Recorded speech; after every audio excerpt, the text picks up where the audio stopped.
హరి ఓం గురుభ్యో నమః. శుక్లాం వరదరం విష్ణుం శశివర్ణం చతుర్భుజం ప్రసన్నవదనం ధ్యాయేత్ సర్వవిఘ్నోపశాంతయే. గురుభ్యో నమః. శ్రీమాత్రే నమః. ఈ కార్తీక మాసంలో మనం పారాయణం చేస్తున్నటువంటి కార్తీక పురాణం 29వ అధ్యాయం గురించి ఇప్పుడు విందాం. అత్రి మహాముని అగస్త్యుల వారితో ఈ విధంగా సుదర్శన చక్రము అంబరీషునకు అభయమిచ్చి ఉభయులను రక్షించిన విధానము చెప్పి మరలా ఈ విధంగా చెబుతూ ఉన్నారు.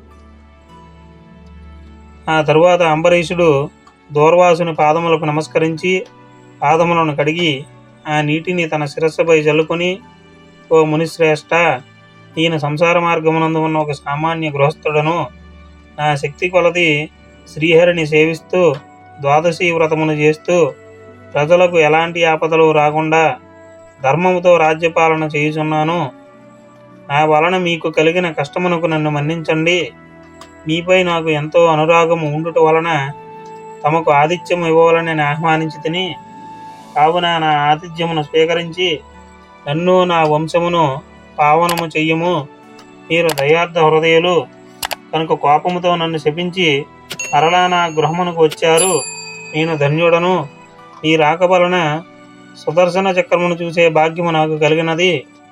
ఓ మహానుభావ, ఓ పుణ్యపురుష, నాకు మరలా మానవ జన్మ రాకుండా ఉండేటట్లుగా ఇప్పుడు మీ వంటి మునిశ్రేష్ఠులు ఎందు ఆ శ్రీహరి ఎందును మనస్సు గలవాడనై ఉండే విధంగా నన్ను ఆశీర్వదించుము అని ప్రార్థించి సహపంక్తి భోజనమునకు రావాల్సినదిగా ఆహ్వానించాడు. దూర్వాసురుడు ఆనందంతో అంబరీషుణ్ణి ఆశీర్వదించి, రాజా, ఎవరు ఎదుటివారి బాధలను తొలగించి ప్రాణములు కాపాడుదరో, ఎవరు శత్రువులకైనను శక్తి కొలది ఉపకారము చేయుదరో అట్టివారు తండ్రితో సమానమని ధర్మశాస్త్రము చెప్పుతున్నది. నీవు నాకు తండ్రితో సమానమైన వాడవు. నేను నీకు నమస్కరించినచో నాకంటే చిన్నవాడు అగుట వలన నీకు ఆయుక్షీణము కలుగును. అందుచేత నీకు నమస్కరించడం లేదు. నీవు కోరిన చిన్న కోరికను తప్పక నెరవేరుస్తాను. పవిత్ర ఏకాదశి వ్రతనిష్ఠుడవు అగు నీకు మనస్తాపము కలిగించినందుకు వెంటనే నేను తగిన ప్రాయశ్చిత్తం అనుభవించాను. నీతో భోజనము చేయుట నా భాగ్యము అని దూర్వాస మహాముని అంబరీషుని కోరిక ప్రకారము సంతృప్తిగా భోజనము చేసి అతని భక్తిని ప్రశంసించి అంబరీషుణ్ణి దీవించి తన ఆశ్రమానికి వెళ్ళాడు. ఈ వృత్తాంతమంతయు కార్తీక శుద్ధ ద్వాదశి రోజున జరిగినది. కావున ఓ అగస్త్య మహాముని, ద్వాదశి వ్రత ప్రభావం ఎంతటిదో గ్రహించితివి కదా. ఆ రోజు శ్రీ మహావిష్ణువు క్షీరసాగరమునందు శాసశయ్యపై నుండి లేచి ప్రశాంతంగా ఉండును. కనుకనే ఆ రోజుకు అంతటి మహిమ కలిగినది. ఆ రోజు చేసిన పుణ్యము ఇతర దినములలో పంచదానములు చేసినంత ఫలము లభించును.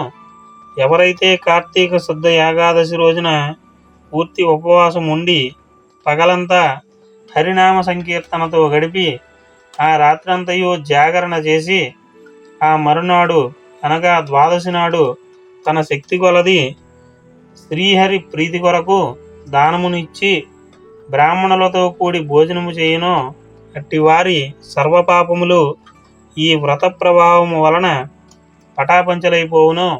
ఆనాడు ద్వాదశి గడియలలోనే భోజనము చేయవలెను.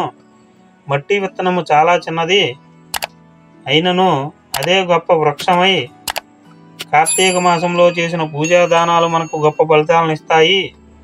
ఈ కార్తీక మాస వ్రతము చేసి దేవతలే గాక సమస్త మానవ కోడి తరించినది.